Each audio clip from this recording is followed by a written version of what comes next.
Hello everyone, मेरा नाम है वीरेंद्र सिंह और मैं वर्धमान महावीर मेडिकल कॉलेज में एमबीबीएस फर्स्ट ईयर का एक स्टूडेंट हूँ। इसी साल यानी नीट 2019 में मेरा नीट का स्कोर 665 नंबर था। तो आज हम लोग बात करने वाले हैं कि कैसे sexual reproduction in flowering plants NCERT की 12th क्लास का एक बहुत इंपॉर्टेंट टॉपिक जो है, तो इसको आप कैसे जल्दी से जल्दी इस तरीके से रिवाइज कर सकते हैं कि आपका जो नीट में स्कोर है यहाँ से मैक्सिमम आए। ठीक है, तो हम इस चैप्टर में से ऐसे ऐसे टॉपिक्स को पॉइंट आउट करेंगे जहां से मैक्सिमम क्वेश्चंस बनते हैं। फिर हम देखेंगे कि उन चैप्टर्स को किस फॉर्मेट में रिवाइज किया जाए, बिकॉज क्या होता है ना, आप जिस तरीके से चैप्टर को पहली बार पढ़ रहे हैं आप उस तरीके से रिवाइज नहीं कर सकते, उसमें बहुत ज्यादा टाइम लगेगा। So let's start with the chapter.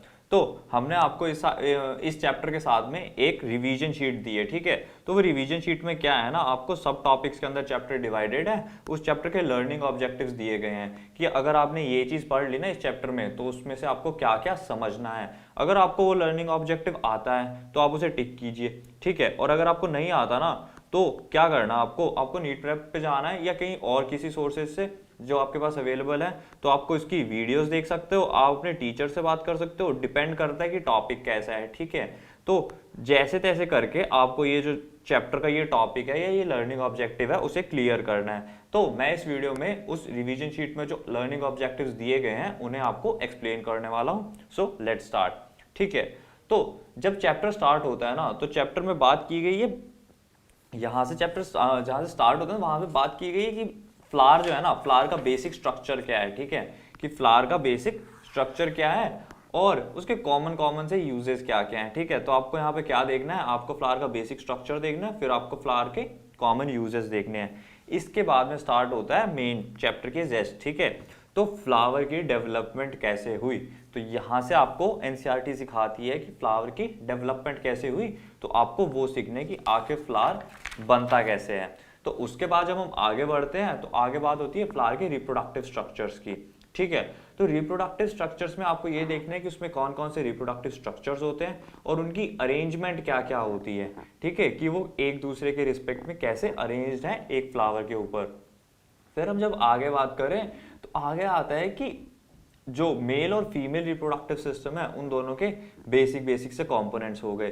फिर बात करते हैं हम कि जो स्टेमन दिया गया है ना, आपको जो स्टेमन दिया गया है मेल रिप्रोडक्टिव पार्ट, तो उसके आपको स्ट्रक्चरल कंपोनेंट्स पता होने चाहिए कि क्या क्या स्टेमन के कंपोनेंट्स होते हैं या कौन कौन से स्ट्रक्चर्स मिलके स्टेमन बनाते हैं। ये जो चीजें मैं आपको बता रहा हूँ ये मैंने रिवीजन शीट में दी गई है और इसमें से आपको इस वीडियो के थ्रू आपको एक्सप्लेन किया जा रहा है कि उसे कैसे यूज करना है उस रिवीजन शीट को। फिर आगे की हम बात करें तो क्या करना था अभी आपको स्टेमन के जो स्ट्रक्चर्स थे ना, स्ट्रक्चरल कंपोनेंट्स थे स्टेमन के, वो आपको पता करने थे। फिर हम आगे आएंगे एंथर पे। तो एंथर में आपको देखना है कि एंथर की प्रॉपर्टीज क्या क्या होती है और एंथर के फंक्शंस क्या क्या होते हैं, कि आखिर फ्लावर को एंथर की जरूरत क्यों है।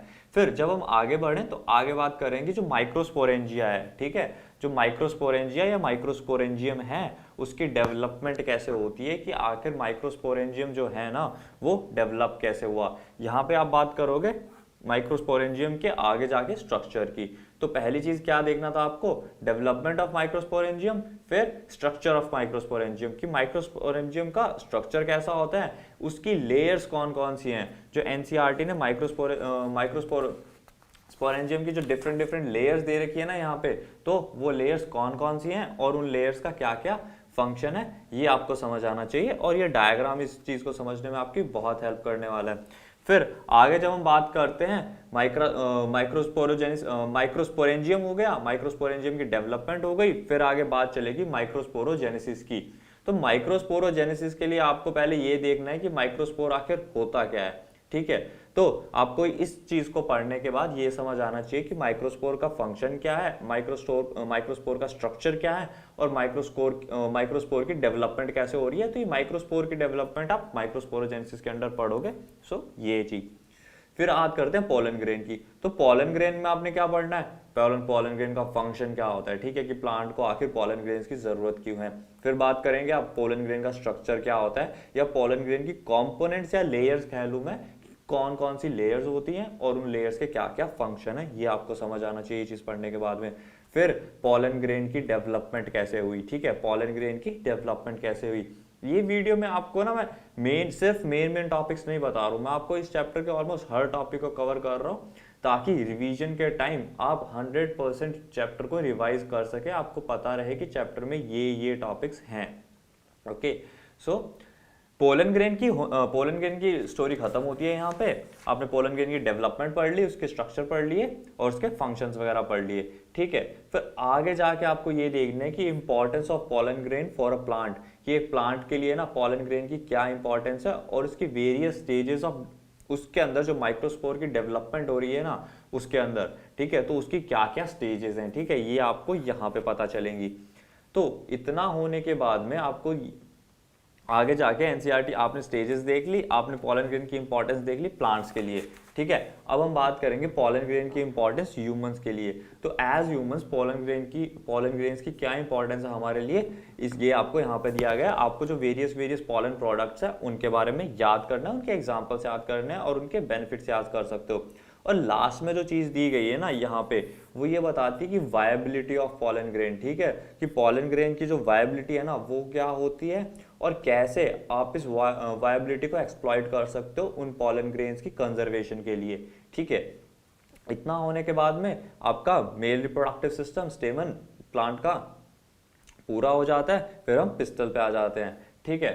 तो पिस्टल में क्या क्या दिया गया है ना, आपको क्या क्या याद करना है, आपको क्या क्या समझना है, उस बारे में हम बात करेंगे। तो सबसे पहली चीज जो आपको समझनी है ना वो ये है कि जो गायनोशियम है ना, तो गायनोशियम के कंपोनेंट्स क्या क्या हैं, ठीक है, गायनोशियम के जो कंपोनेंट्स है वो क्या क्या हैं और उनकी स्ट्रक्चरल अरेंजमेंट क्या है, ठीक है। तो गायनोशियम के कंपोनेंट्स वो कैसे एक फ्लावर में अरेंज्ड है आपको ये देखना है, और वो जो अरेंजमेंट है उसमें क्या क्या मॉडिफिकेशन आ सकती है, ठीक है, उसमें क्या क्या मॉडिफिकेशन आ सकती है, उसको क्या कहेंगे, तो वो सब चीजें यहाँ पे दी गई है। यहाँ पे क्या क्या दिया गया है, यहाँ पे आपको गायनोशियम के कंपोनेंट्स दिए गए हैं, उन कंपोनेंट्स की अरेंजमेंट दी गई है और उस अरेंजमेंट की मॉडिफिकेशंस दी गई है कि ये अरेंजमेंट इस तरीके में हो सकती है, ठीक है। आपको इस चीज से इतनी बातें समझनी है। फिर जब हम आगे बात करेंगे तो आगे भी वही चीजें हैं कि जो पिस्टल है ना, तो पिस्टल के स्ट्रक्चरल कंपोनेंट्स दिए गए हैं। क्या दिए गए हैं, एक पिस्टल के स्ट्रक्चरल कंपोनेंट्स दिए गए हैं और उन स्ट्रक्चर्स के फंक्शंस दिए गए हैं। वो कंपोनेंट्स एक पिस्टल को कैसे हेल्प करते हैं रिप्रोडक्शन में, वो सब दिए गए हैं। ये डायग्राम्स में जो आपको स्ट्रक्चरल मॉडिफिकेशंस दिए गए हैं ये आपको पता होने चाहिए, ये मॉर्फोलॉजिकली काफी इंपॉर्टेंट है। फिर हम आगे बात करते हैं मेगास्पोरेंजिया की, ठीक है। तो मेगास्पोरेंजिया या मेगास्पोरेंजियम सिंगुलर, तो वो क्या होता है, ठीक है। तो पहली चीज आपको ये समझना है इतना सब पढ़ने के बाद में, इसका रोल क्या है, ठीक है, मेगास्पोरेंजियम का आखिर प्लांट रिप्रोडक्शन में रोल क्या है, ठीक है, ये है क्या चीज। फिर इसकी डेवलपमेंट कैसे हुई, कि कैसे प्लांट ने एक मेगास्पोरेंजियम बनाया, ठीक है। फिर आपको ये देखना है कि जो मेगास्पोरेंजियम है उसके डिफरेंट कंपोनेंट्स क्या हैं, उसके डिफरेंट सेल्यूलर कंपोनेंट्स क्या हैं, कि कौन कौन सी सेल्स मिलके मेगास्पोरेंजियम बना रही है और उन डिफरेंट कंपोनेंट्स के फंक्शन क्या हैं, कि वो सेल मेगास्पोरेंजियम बनाने के बाद वहां पे क्या फंक्शन परफॉर्म कर रही है, और बाद में मेगास्पोरेंजियम की लोकेशन और फीमेल गैमेटोफाइट में इसका रोल, कि फीमेल गैमेटोफाइट की डेवलपमेंट में मेगास्पोरेंजियम क्या रोल प्ले कर रहा है वो आपको पता होना चाहिए। फिर आगे जब हम बात करेंगे किसकी, मेगास्पोरोजेनेसिस की, तो मेगास्पोरोजेनेसिस में आपको ये देखना है कि जो डिफरेंट सेल्स है, ठीक है, डिफरेंट सेल्स देखनी है जो मेगास्पोरोजेनेसिस के दौरान डेवलप होती हैं। तो क्या देखना है, different cells that develop during different stages in megasporogenesis.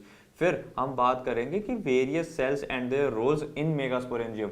तो जो बात मैंने पहले की कि मेगास्पोरेंजियम के अंदर जो डिफरेंट सेल्स है उन सेल्स का आपको पता होना चाहिए नाम और उनके फंक्शन पता होने चाहिए। फिर इतना होने के बाद हम आगे आते हैं किस पे, पॉलिनेशन पे, ठीक है। तो पॉलिनेशन में क्या दिया गया है, आपको तो पहले ये चीज पता होनी चाहिए कि पॉलिनेशन की ना इंपॉर्टेंस क्या है, क्या कि पॉलिनेशन की इंपॉर्टेंस क्या है। फिर दूसरी चीज आपको ये पता होना चाहिए कि चेंजेस इन जो पॉलन है ना उसमें, आपको पहली चीज ये पता होनी चाहिए कि पॉलिनेशन की इंपॉर्टेंस क्या क्या है। फिर हम बात करेंगे कि टाइप्स ऑफ पॉलिनेशन, ठीक है, कि पॉलिनेशन के कौन कौन से टाइप्स होते हैं on the basis of source of pollen, ठीक है। यहाँ पे आपको दिया गया kinds of pollination based on the source of pollen, ठीक है। इसके बाद में हम ये देखेंगे कि importance of these types with their disadvantages, कि ये जो सारे, जब आप ये सब पढ़ोगे ना, आप काइंड्स ऑफ पॉलिनेशन पढ़ोगे, आपको क्या चीजें याद रखनी है, आपको ये चीजें याद रखनी है कि इनकी इंपॉर्टेंस क्या है, ठीक है। ये जो डिफरेंट डिफरेंट टाइप्स के दिए गए हैं ना आपको पॉलिनेशन के तरीके, इनकी क्या इंपॉर्टेंस है, इनकी क्या एडवांटेजेस है और क्या डिसएडवांटेजेस है, ये प्लांट को कैसे हेल्प करते हैं और प्लांट को कैसे नुकसान करते हैं। फिर यहाँ पे दिया गया आगे जाके एजेंट्स ऑफ पॉलिनेशन। तो एजेंट्स ऑफ पॉलिनेशन में वो वेरियस मेथड्स दिए गए हैं जिनके थ्रू पॉलिनेशन हो सकता है। तो आपको इन सब एजेंट्स के बारे में पहली चीज तो पता होना चाहिए कि कौन कौन से एजेंट्स पॉलिनेशन करवाते हैं। फिर आपको ये देखना है कि जो मेन एस्पेक्ट है यहाँ से जो नीट क्वेश्चन पूछती है वो ये है कि पॉलन की मॉर्फोलॉजी में क्या क्या चेंजेस आते हैं। एक पॉलन ग्रेन है उसकी मॉर्फोलॉजी में क्या क्या चेंजेस आएंगे अगर उसका जो एजेंट है ना पॉलिनेशन का वो चेंज हो जाता है, तो आपको ये समझ आना चाहिए। फिर हम आगे बात करते हैं आउटब्रीडिंग डिवाइसेस की, ठीक है। तो यहाँ पे आपको अलग अलग टाइप के पॉलन एजेंट्स बताए गए हैं और उनसे रिलेटेड जो पॉलन ग्रेन है उसमें क्या क्या चेंजेस आते हैं वो बताया गया है। तो दिस इज ये इतना था। फिर जब हम आगे बात कर रहे हैं तो आगे आपको बात की गई है आउटब्रीडिंग डिवाइसेस की।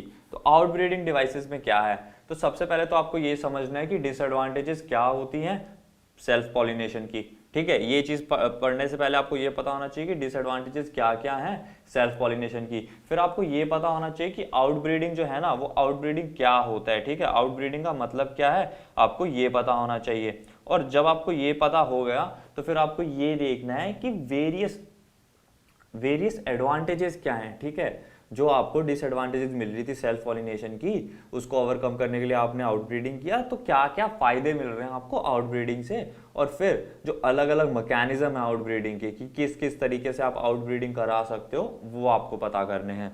इतना होने के बाद एनसीईआरटी आगे बात करती है पॉलन पिस्टल इंटरैक्शन की, ठीक है। तो पहली चीज तो पॉलन पिस्टल इंटरैक्शन पढ़ने के बाद आपको खुद से ये सवाल पूछना है कि क्या ऐसा मैकेनिज्म है जिससे प्लांट चेक करता है कि उस पे जो पॉलन आया है उसके पिस्टिल पे जो पॉलन ग्रेन आया है वो सही है या नहीं है। ये मैकेनिज्म आपको पता होना चाहिए। फिर हम बात करेंगे, आपको ये समझ आना चाहिए कि सेल्फ इनकम्पैटिबिलिटी क्या होती है और प्लांट्स को सेल्फ इनकम्पैटिबिलिटी के क्या क्या फायदे हैं, ठीक है। सेल्फ इनकम्पैटिबिलिटी क्या होती है और सेल्फ इनकम्पैटिबिलिटी के प्लांट को क्या क्या फायदे हैं ये आपको पता होना चाहिए।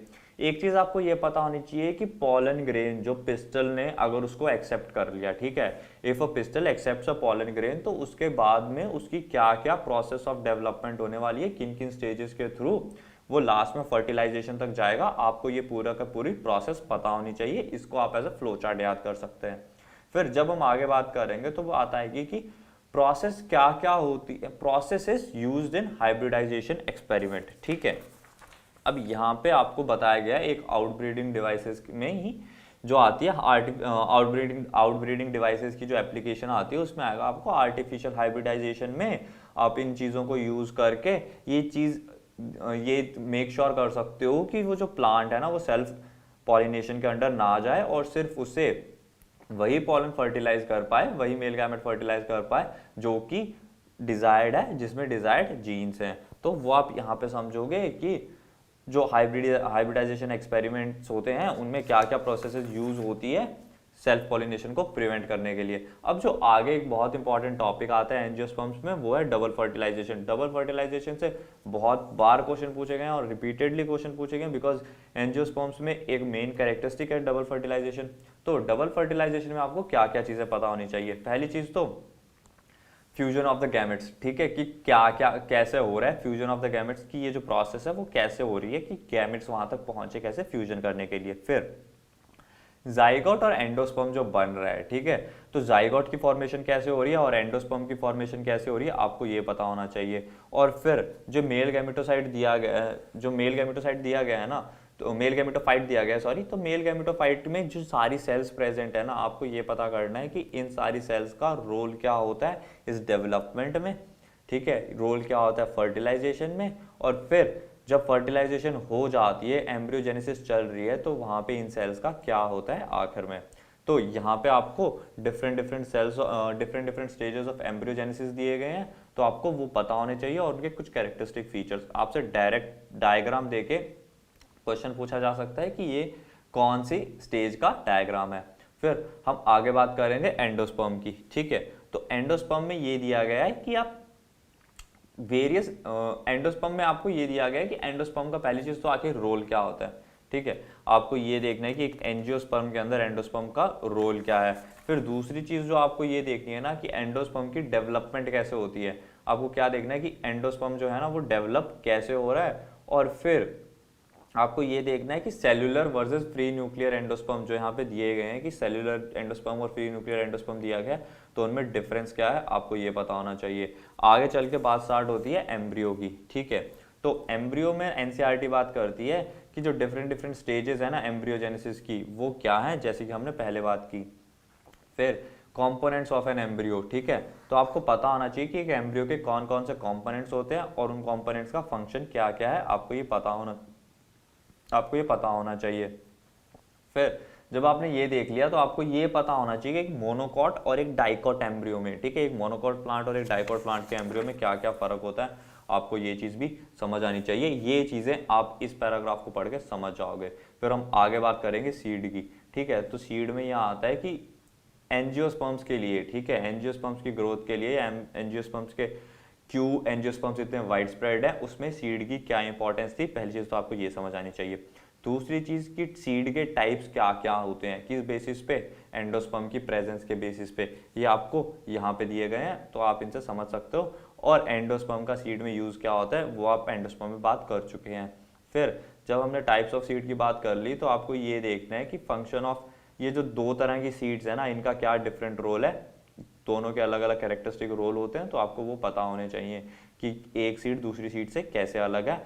साथ में आपको ये पता होना चाहिए कि ये सीड्स कौन कौन से प्लांट्स में पाई जाती है। एग्जाम्पल्स बहुत इंपॉर्टेंट है, मॉर्फोलॉजी में भी आते हैं, यहाँ पे भी पूछे जाते हैं, तो एग्जाम्पल्स बहुत इंपॉर्टेंट है इस चीज के लिए। फिर हम आगे बात करेंगे कि एक सीड है ना तो सीड के डिफरेंट डिफरेंट पार्ट्स कौन से होते हैं, ठीक है, ये आपको यहाँ पे बात की होगी कि जो सीड है ना उस सीड के वेरियस वेरियस पार्ट्स कौन से होते हैं, वेरियस लेयर कौन सी होती हैं, और आपको ये देखना है कि कौन सी सीड की कौन सी लेयर मेगास्पोरेंजियम के कौन से पार्ट से डेवलप हो रही है। आपको ये चीज भी ध्यान देनी है कि सीड की जो वेरियस लेयर्स की डेवलपमेंट है वो कैसे हो रही है।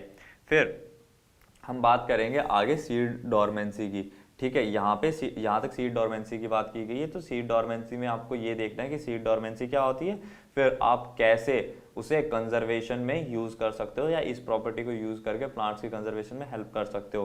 फिर हम बात करते हैं फ्रूट्स की, तो आपको फ्रूट्स के टाइप्स पता होने चाहिए। तो आपको यहाँ पे बेसिकली ट्रू फ्रूट और फॉल्स फ्रूट दिए गए हैं जो कि सफिशिएंट रहेंगे इस चैप्टर के लिए, तो आपको ये याद करने हैं। फिर हम बात करेंगे कि जो फ्रूट है ना उसके जो वेरियस स्ट्रक्चर्स हैं उनकी डेवलपमेंट कैसे हो रही है या वो कौन कौन से पार्ट से डेवलप हो रहे हैं, तो आपको ये पता करना है। अब यहाँ पे ना डायग्राम्स दिए गए हैं वेरियस टाइप्स ऑफ, पहले तो फ्रूट्स के फिर सीड्स के, तो आपको ये डायग्राम्स याद होने चाहिए, ठीक है, याद होने चाहिए इन द सेंस कि आपको इन डायग्राम से पता चलना चाहिए कि कौन कौन सा कंपोनेंट्स कहाँ है और कौन कौन सा कंपोनेंट की इंपॉर्टेंस क्या है, क्योंकि यहाँ से डायरेक्ट क्वेश्चन पूछे जाते हैं नेमिंग के। फिर आगे हम बात करेंगे, एनसीईआरटी ने बात की है पार्थिनोकार्पिक फ्रूट्स की, तो आपको दो चीजें पता होनी चाहिए। पहली चीज कि पार्थिनोकार्पिक फ्रूट आखिर होते क्या हैं, फिर पार्थिनोकार्पिक फ्रूट्स की इंपॉर्टेंस क्या क्या है, ठीक है, ये पता होनी चाहिए। फिर आगे जाके एनसीईआरटी ने सीड डोरमेंसी के आपको कुछ एग्जाम्पल दिए हैं सीड डोरमेंसी से रिलेटेड, तो इस पेज में जो एग्जाम्पल्स हैं उन्हें आप साइड में लिख सकते हैं और उन्हें बाद में याद कर लीजिए, ठीक है, सीड डोरमेंसी से रिलेटेड था ये। फिर जो आगे स्टार्ट होता है ना वो इस चैप्टर का एक बहुत इंपॉर्टेंट टॉपिक है और यहाँ से क्वेश्चंस भी बहुत अच्छे बनते हैं और स्टूडेंट्स अक्सर कंफ्यूज हो जाते हैं। तो एपोमिक्सिस और पॉलीएम्ब्रियोनी को कैसे पढ़ना है नीट के लिए, तो एपोमिक्सिस में आपको ये देख रहे हैं ना कि इनका डेवलपमेंटल बेसिस क्या है, ठीक है। आपको पहले तो ये देखना है कि जो डेवलपमेंट हो रही थी, जो फर्टिलाइजेशन से पहले डेवलपमेंट हो रही थी और फर्टिलाइजेशन हुआ और फर्टिलाइजेशन के बाद जो एम्ब्रियोजेनेसिस हुई, तो उसकी आपको एक पहले तो बेसिक नॉलेज होनी चाहिए। वो बेसिक नॉलेज होने के बाद में आपको ये देखना है कि कैसे किस पॉइंट पे एपोमिक्सिस हो रहा है, तो और एपोमिक्सिस और पॉलीएम्ब्रियोनी हो रहा है, और साथ साथ में एपोमिक्सिस को वेरियस जो टाइप्स हैं, ठीक है। अब हर कोई इस बारे में बात नहीं करता, बट अगर आप इसे पढ़ लें तो आपके लिए बेनिफिशियल ही रहेगा। तो एपोमिक्सिस के जो वेरियस टाइप्स हैं, ठीक है, जैसे एपोस्पोरी और एपोगेमी, तो आपको वो पता होने चाहिए, आपको उनकी एक बेसिक अंडरस्टैंडिंग होनी चाहिए, वो आपको एपोमिक्सिस के कॉन्सेप्ट को समझने में हेल्प करेगी, ठीक है। फिर आपको जो दूसरी चीज देखनी है ना वो आगे दी गई है, ठीक है, वो ये है कि जो एपोमिक्सिस है, ठीक है, और जो पॉलीएम्ब्रियोनी है उनका क्या बेनिफिट हो सकता है हाइब्रिडाइजेशन टेक्निक्स में, उनको आप कैसे यूटिलाइज कर सकते हो हाइब्रिडाइजेशन टेक्निक्स के लिए, तो वो यहाँ पे आपको दी गई है। और इस पूरे पैराग्राफ में एग्जाम्पल्स बहुत इंपॉर्टेंट है, ठीक है, डायरेक्ट एग्जाम्पल से क्वेश्चन बनते हैं। तो अगर आप कुछ भी नहीं पढ़ रहे तो पहली चीज़ तो आप ये समझ लो एपोमिक्सिस और पॉलीएम्ब्रियोनिक की डेफिनेशन क्या होती है और एग्जाम्पल्स पढ़ लो। आप इस टॉपिक में तो स्कोर कर पाओगे at least. So this was it for the video, thank you.